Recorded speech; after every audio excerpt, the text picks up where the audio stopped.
No episódio de hoje do podcast O UOL Investiga a Vida Secreta de Jair, o promotor José Cláudio Baglio, do Grupo de Atuação de Combate ao Crime Organizado de São Paulo, revelou para a repórter Juliana Dalpiva os bastidores da prisão de Fabrício Queiroz. Vamos ouvir esse momento.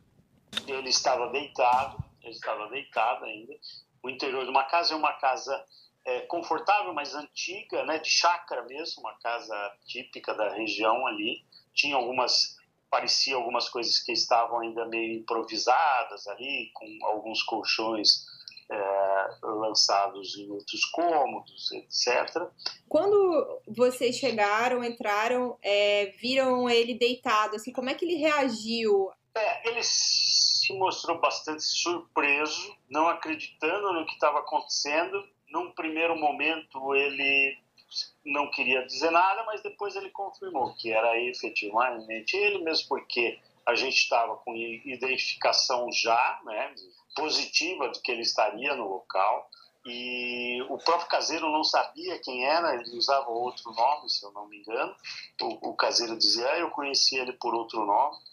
Foram realizadas as buscas, os documentos e objetos que eram possivelmente de interesse da investigação foram apreendidos conforme a ordem judicial. Ele, de algum jeito, tentou dizer que não era ele, então foi isso que eu entendi? No começo ele não admitiu que era ele, mas depois de verificar que a gente já tinha, não adiantava essa negativa, ele confirmou efetivamente que era ele. Ele não mostrou nenhuma resistência, não esboçou nada disso. Mesmo porque não tinha qualquer condição.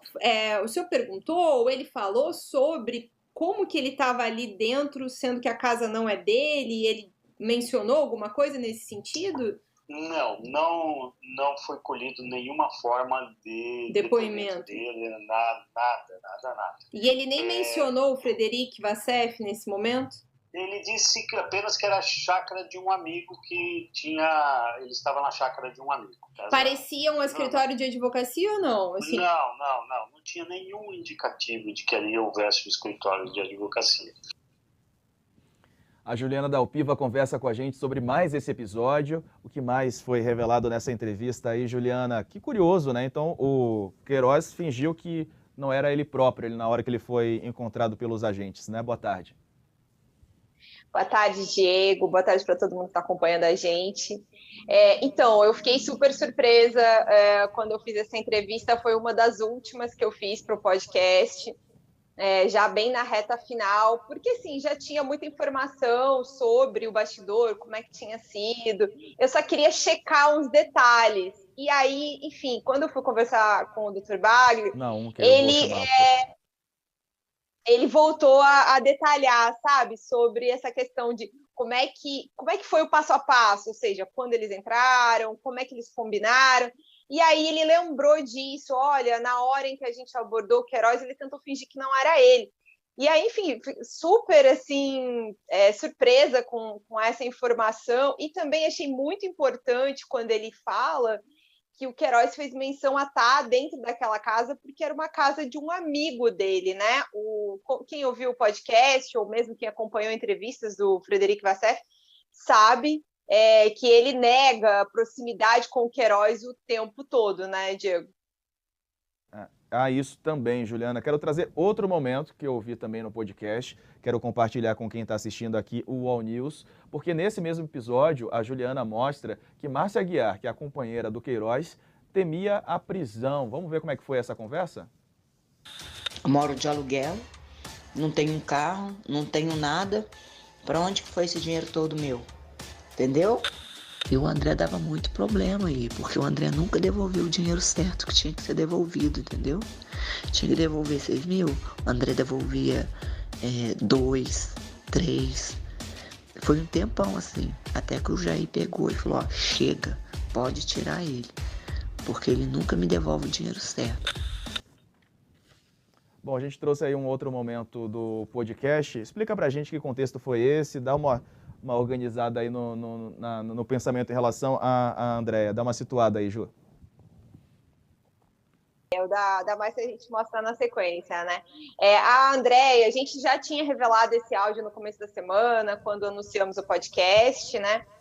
Durante, enfim, a conversa que ela teve com uma pessoa, ela se questionou muito sobre a situação financeira dela, que como a gente já contou ao longo dessa semana, né, Diego, é uma situação financeira muito difícil. A Andréia faz bico de faxina, de auxiliar de cozinha, do que aparecer para complementar a renda. E ela ficava com enquanto ela estava nomeada, nos 20 anos em que ela teve nomeada no gabinete da família Bolsonaro, ela ficava com uma mesada.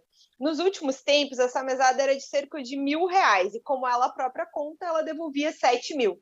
Aí, nessa sonora que vocês ouviram, né, nesse trechinho, uma parte ela está falando sobre isso. Cadê esse meu dinheiro? Como é que eu vou? Ela quer dizer assim, como é que eu vou justificar? Ela não tem carro, não tem casa, para onde é que foi? Como é que ela está meio que assim, dando. Enfim, eu que ouvi todo, explicando um pouquinho o bastidor aqui para as pessoas, porque a gente tem que guardar, enfim, o sigilo da fonte, né? Não dá para colocar tudo. Ela estava ali se questionando sobre a situação financeira dela e pensando, como é que ela vai se explicar? Sabe? Para onde é que foi esse dinheiro todo que ela recebia, né? Que só no gabinete do Flávio beirou 700 mil líquido. Então, eventualmente, ela, frente a um promotor, ter que explicar essa situação dela, né? É exatamente a pergunta que ela deixa. Para onde é que foi esse meu dinheiro todo? Essa é a pergunta mesmo. Para onde que foi? Ela contou ali no outro áudio que a gente mostrou nessa semana, né? Ela entregava para o Coronel Hudson, que é ex-colega do presidente do tempo da AMAN. Perfeito, tá aí feito todo o esclarecimento pela Juliana, e quem ficou curioso, eu aposto que muita gente que está assistindo a gente ficou, quem ainda não acompanhou pode acompanhar desde o início, onde encontra o podcast, como é que faz para o pessoal acompanhar a série que você montou para a gente, hein, Ju? Olha, tá disponível aqui no UOL, né? Quem entrar na home vai encontrar o link. Tá no YouTube e também tá em todas as plataformas de podcast, Spotify, no Deezer, Apple Music.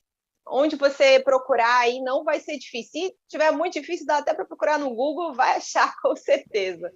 E eu quero agradecer muito, viu, a todo mundo que acompanhou, sabe? A gente ficou aí essa semana, né, em primeiro lugar nas paradas de podcast, foi muito legal. E, Diego, você estava falando antes com o Kennedy sobre o presidente não ter falado nada sobre os irmãos Miranda, que já está há algumas semanas, né, a história da Covaxin. O presidente também, ontem na live, não mencionou nada sobre as gravações da Andréia, sobre o conteúdo, sobre o Coronel Hudson, sobre a situação do ex-cunhado dele, nem para criticar. Então, assim, também está faltando explicação do presidente Jair Bolsonaro sobre essa situação e a gente vai continuar cobrando. Enquanto isso, no Senado estão sendo coletadas assinaturas para uma possível CPI da rachadinha, né, Juliana?